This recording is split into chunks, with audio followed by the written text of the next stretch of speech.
আজকে তোমাদের BPT class second class, ঠিক আছে? ফার্স্ট ক্লাস হয়ে গেল গত সপ্তাহে, এইবার সেকেন্ড ক্লাস করতে চলি, ঠিক আছে?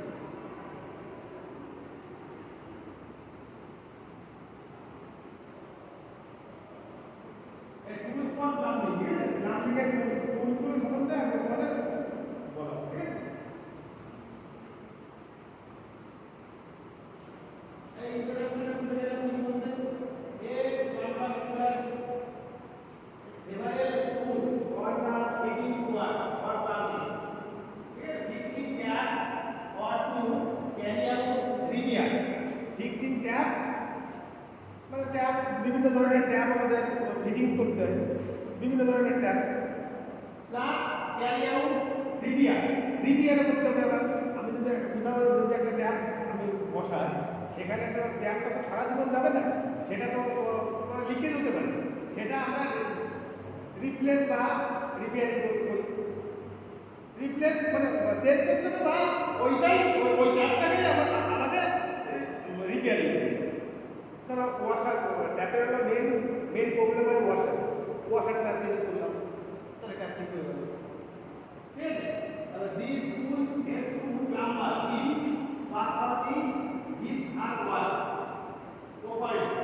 মানে use to plumbing are categories as এই যে হোল্ডিং এক নাম্বার আছে হোল্ডিং টুলস। হোল্ডিং টুলস আছে, মানে হোল্ডিং টুলসের ভিতরে কি আছে? বেস ওয়াইজ আর কি আছে? Pipe wise. তাহলে বেস ওয়াইজ আর পাইপ ওয়াইজ কোনগুলো নিশ্চয়ই সে দেখেছো আমাদের প্র্যাকটিক্যাল রুমে, বেস ওয়াইজ কোনটা, পাইপ ওয়াইজ কোনটা, দেখেছো তো? তাহলে এটা হলো হোল্ডিং টুলসের ভিতরে বলতো, মানে এই হোল্ডিং টুলসের উপর রেখে আমাদের হোল্ডিং টুলসটা বুঝলেন। তারপরে নেক্সট আছে দু নম্বরে হলো ফিটিং টুল। ফিটিং টুল, ফিটিং টুলসের ভিতরে কি করবে? রেঞ্জেস, রেঞ্জেস মানে যত রকমের রেঞ্জেস আছে, যেমন পাইপ রেঞ্জ, অ্যাডজাস্টেবল রেঞ্জ, সেলাই রেঞ্জ, ওপেনিং রেঞ্জ, তারপর হলো স্প্যানার বা রেঞ্জ, ঠিক আছে? এইগুলো সব হলো রেঞ্জের ভিতরে পড়বে, যেটা দিয়ে আমরা পাইপ বা নাট খোলার জন্য আমাদের ইউজ করি, ঠিক আছে? তারপরে নেক্সট আছে water pump pillar. Water pump pillar মানে ওয়াটার পাম্প পিলার মানে ওয়াটার পাম্পের যে পিলারগুলো পাওয়া যায়, পিলার মানে পাইপের জন্য, মানে ভিতরে ওর ভিতরে পাইপের জন্য, ওয়াটারের জন্য যে আমাদের ইগুলো মানে রেঞ্জগুলো ইউজ করা হয়।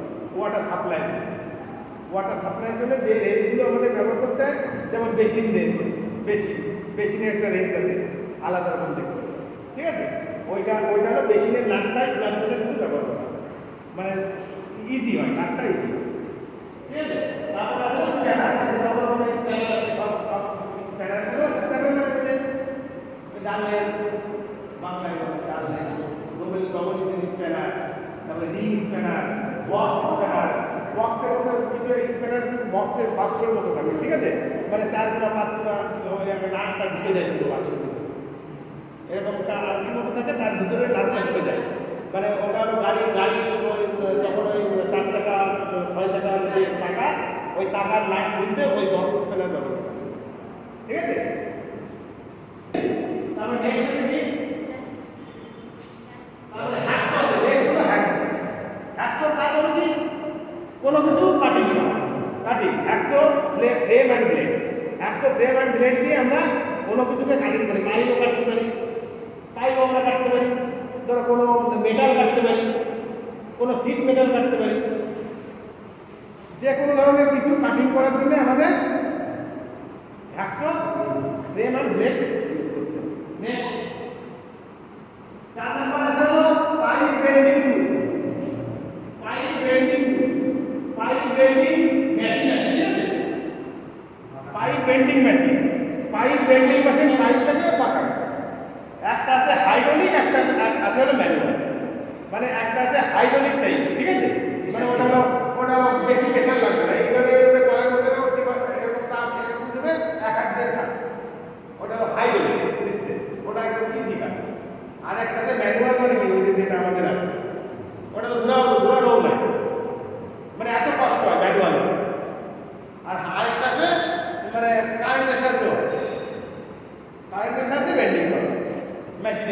মেশিনের সাহায্যে, ঠিক আছে। তারপরে আছে থ্রেডিং ডাই, থ্রেডিং ডাইয়ের ভিতরে কি আছে? থ্রেডিং ডাই আমাদের তো দু ধরনের থ্রেড হয়, একটা হলো ইন্টারনাল, একটা এক্সটার্নাল। একটা ইন্টারনাল থ্রেড, একটা হলো এক্সটার্নাল থ্রেড, মানে একটা হলো বাইরের দিকে থ্রেড, একটা হলো ভিতরের দিকে থ্রেড। তাহলে নাটের ভিতরে নাটের কোথায় কোথায় থ্রেড থাকে?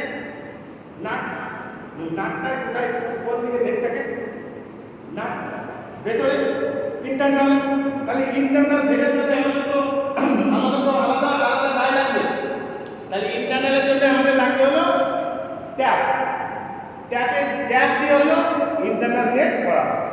আর এক্সটার্নাল থ্রেড কোথায় থাকে?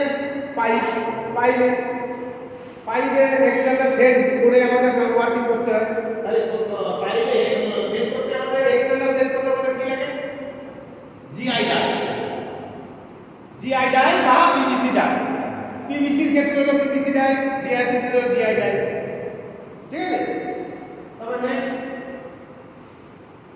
এই আদার স্ক্রু, এই যে নেক্সট 5 নম্বরে আদার স্ক্রু, কি স্ক্রু নম্বরে আমাদের ইউজ করতে হয়, কি টুল, ঠিক আছে। 1 নম্বরে হলো চিজেল হলো মানে কি? চিজেল মানে সেনি দিয়ে আমাদের কাজ কি? চিজেলের কাজটা কি? চিজেলের কাজ হলো আমাদের কোনো কিছুকে হোল করা। ধরো ওয়ালটাকে পাইপ ভিতর থেকে বাইরে নিয়ে যাবো বা বাইরে থেকে ভিতরে আনবো, তখন আমাদের হোল করতে হয় চিজেল দিয়ে, ঠিক আছে। এইগুলো সব ফাইলের ভিতরে পড়ে, ঠিক আছে। ফাইলের কাজ হলো কোনো কিছুকে মানে ধারালো আছে কোনো কিছু আমরা মসৃণ করে ওটাকে প্লেন করি, ঠিক আছে।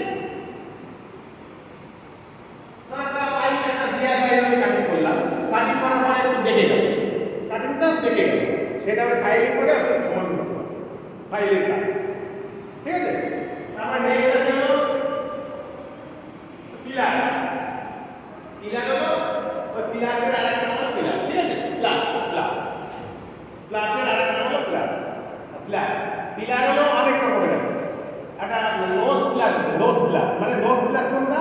একদম সামনের দিকে সরু থাকে, সামনের দিকে সরু থাকে, আস্তে আস্তে মোটা হয়, আছে না এরকম প্লাস? ওটা হলো নোজ প্লাস। এমনি নর্মাল প্লাস, ঠিক আছে। নর্মাল প্লাস দেখো নর্মাল প্লাস এইগুলো প্লাসের কাজ হলো হোল্ডিং করে আমাদের কাজ হোল্ডিং করে আমাদের মানে খোলা বা ওপেন আর টাইট করতে, ঠিক আছে। তারপরে নেক্সট আসলে কাটিং টুলস হলো মানে চিজেলের মতো, ঠিক আছে, সামনের দিকে শাবলের মতো কাটিং টুলস, মানে ওইটা হলো কাজ করতে হয়। ওটা হলো বড় বড় পাইপের ক্ষেত্রে যখন জয়েন্ট করতে হয় তখন ওই গ্যাসকেট থাকে, ঠিক আছে, ওয়াশারটা ওই কাটিং টুলসের সাহায্যে ভিতরে ঢুকিয়ে দিতে হয়। আমার কাটিং টুলস দিয়ে এরকম গেঁদে ঢুকোতে হয়, নাহলে ওটা লিকেজ করে।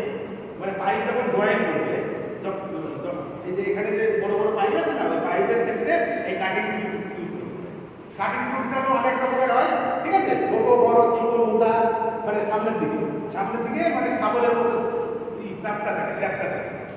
ওটা হলো কাটিং টুল বলে। ওটার সাথে কোনো পাইপকে জয়েন্ট করে ওই গ্যাসকেটটা থাকে, গ্যাসকেটটা ওই জয়েন্টের ভিতরে ঢুকিয়ে দিতে হয় কাটিং টুলসের মাধ্যমে হাতে দিয়ে বাড়ি দিয়ে ভিতরে ঢুকাতে, যতটা ভালো ঢুকবে তত লিকেজটা কম। তারপরে হলো মেজারিং টেপ মাস্ট, ঠিক আছে। মেজারিং টেপ প্লাম্বারে কাজ করতে গেলে আমাদের টেপ মাস্ট, টেপ আমাদের নিতে যাবে। টেপ যদি না নিয়ে তুমি কাজ করো, তোমার পাইপ এক্সেস বেশি, ঠিক আছে। এই যে ভাইস, এক নম্বরে হলো ভাইস। এটা কি ভাইস হবে? এটা কি ভাইস? Bench vice. এটাকে বেঞ্চ ভাইস। এটা এই ভাইসটাকে আমাদের বেঞ্চের বড় একটা টেবিলের উপরে সেটিং করতে হবে, ঠিক আছে। ওয়ার্কিং টেবিল, যেখানে ওয়ার্কিং আমরা করব, প্র্যাকটিক্যাল করব, সেই ওয়ার্কিং টেবিলে আমাদের বেঞ্চ ভাইসটা সেটিং করতে হবে নাট বোল্টের সাথে, ঠিক আছে। এই বেঞ্চ ভাইসটার কাজ কি? কোনো কিছুকে হোল্ড করে ধরে রেখে আমাদের ওয়ার্কিং করতে হবে। ধরো একটা পাইপ আমি কাটিং করবো, পাইপটা এটা এর ভিতরে না দেওয়াই ভালো, ঠিক আছে। পাইপটা দিলে মানে এই বেঞ্চ ভাইসে ভালো হয় না, ঠিক আছে। যদি তুমি বেশি প্রেশার দিয়ে তুমি টাইট করো, তাহলে পাইপ চ্যাপ্টা হয়ে যেতে পারে বা ভেঙে যেতে পারে। এই বেঞ্চ ভাইসে সবসময় থিক মেটাল, পাতলা মেটাল, কোনো কিছু ধরো মানে ফাইলিং করবো, মানে জোরটা বেশি লাগবে না, যেখানে জোরটা বেশি লাগবে না সেই কাজগুলো আমাদের এই বেঞ্চ বাইজে করতে হবে।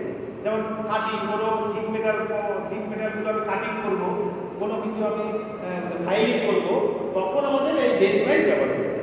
আর আমাদের পাইপের ক্ষেত্রে মেন লাগে হলো পাইপ, ঠিক আছে, বেঞ্চ বাইজটা খুব কম লাগে, ঠিক আছে। নেক্সট এরপরে আছে পাইপ, এই যে পাইপ, এই বাইসটা আমাদের মেন, মানে এই বাইসটা আমাদের মাস্ট লাগবে। এই বাইসটার উপরেই সব কিছু কাটিং, থ্রেডিং, মানে থ্রেড করে ম্যাচ করা, সব কিছু এই পাইপ বাইসের উপর ভিত্তি করে করতে হবে, ঠিক আছে।